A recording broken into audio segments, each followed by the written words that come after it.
সারাস্তি থানা ঠাকুর বাজারের মেসার্স পাটোয়ারি এন্টারপ্রাইজের ওদের একটি সিগারেটের গোডাউনে একটা ডাকাতির ঘটনা সংঘটিত হয়। ওখানে ডাকাতিরা এসে ওখানে যারা নাইট গার্ড ছিল সে নাইট গার্ডের হাত পা বাঁধে এবং বিভিন্ন ব্র্যান্ডের বিশেষ করে ম্যারিজ ব্র্যান্ড এবং ব্ল্যাক ডায়মন্ড ব্র্যান্ডের সিগারেট তারা নিয়ে যায়।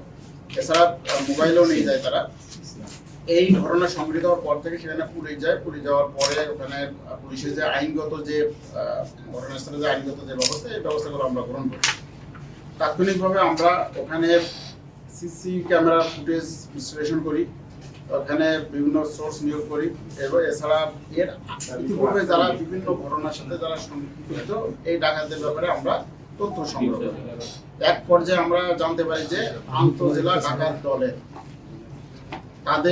তারা এসে এই ডাকাতির ঘটনাটা সংঘটিত করেছে এবং তখন তাদের আমরা অবস্থান শনাক্ত করি।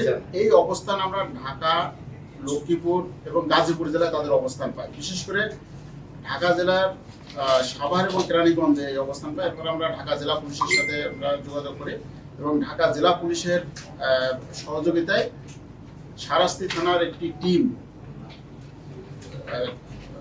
সাভার এবং কেরানীগঞ্জের বিভিন্ন জায়গা থেকে মোট 6 জন ডাকাতকে আটক করে। এর মধ্যে তারা আমাদের এই প্রাথমিকভাবে তথ্য মোতাবেক তাদের কাছ থেকে আমরা 565 প্যাকেট ম্যারিজ ব্র্যান্ড এবং ব্ল্যাক ডায়মন্ড ব্র্যান্ডের সিগারেট উদ্ধার করি।